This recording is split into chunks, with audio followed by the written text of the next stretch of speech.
ನೋಡಿ, water man ಇರ್ಬೋದು, bill collector ಇರ್ಬೋದು, ಇವೆಲ್ಲನೂ ಕೂಡ ಪಂಚಾಯತ್ನಲ್ಲಿ ನೇರವಾಗಿ ಆಯ್ಕೆ ಆಗುವಂಥ ಸಿಬ್ಬಂದಿಗಳು.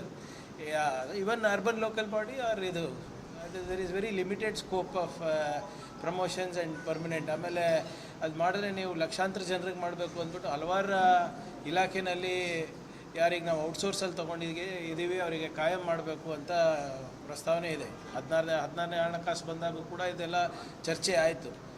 ಅದು ನಮ್ಮ ಆರ್ಥಿಕ ಚೌಕಟ್ಟಿನಲ್ಲಿ ಎಷ್ಟಾಗುತ್ತೆ ನೋಡ್ಕೊಂಡು ಮಾಡಬೇಕು ಅಂತ ಹೋದ ಬಾರಿ ತೀರ್ಮಾನ ಆಯಿತು. ಇದು 1.5 ವರ್ಷದ ಹಿಂದೆ. ಯಾಕಂದರೆ ಹಲವಾರು ಇಲಾಖೆಯಲ್ಲಿ ಹಲವಾರು ಏನು ಔಟ್ಸೋರ್ಸ್ ಎಂಪ್ಲಾಯೀಸ್ ಇದ್ದಾರೆ.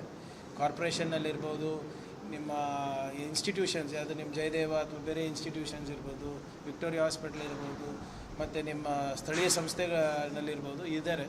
ಅದ್ರ ಬಗ್ಗೆ ಮುಂದಿನ ದಿನದಲ್ಲಿ ಚರ್ಚೆ ಆಗೋ ಸಾಧ್ಯತೆ ಇದೆ.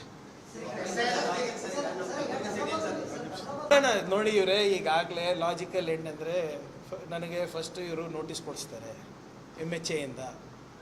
ನಮ್ಮದು ಈಗೆಲ್ಲ ನಿಮಗಾಗಲೇ ಸ್ಟಾರ್ಟ್ ಮಾಡಿದ್ರಲ್ಲ, 20-25 ವರ್ಷದಿಂದ ಸ್ಟಾರ್ಟ್ ಮಾಡಿರಲ್ಲ. ಈಗ ನಿಮ್ಮ ಬುದ್ಧ ವಿಹಾರದು, ನಂದು, ಹೌದು ಎಲ್ಲ ತೆಗಿತಾರೆ. ನಮ್ಮ ಅಣ್ಣನ ತೆಗಿತಾರೆ, ತೆಗಿತಾರೆ. ನಾನು ಯಾರಿಗೆ ಮದುವೆ ಆಗಿದ್ದೀನಿ, ಹೆಂಗಾಗಿದ್ದೀನಿ, ನನ್ನ ಮಕ್ಕಳು ಹೆಂಗಿದ್ದಾರೆ, ಪ್ರಿಯಾಂಕ್ ಬೆಳ್ಳಿಗನ ಕಪ್ಪಗನ, ಇವೆಲ್ಲ ಸ್ಟಾರ್ಟ್ ಆಗ್ತದೆ. ಇದು ಪ್ರಾಸಿಕ್ಯೂಷನಿಗೆ ನೋಟಿಸ್ ಕೊಡ್ತಾರೆ.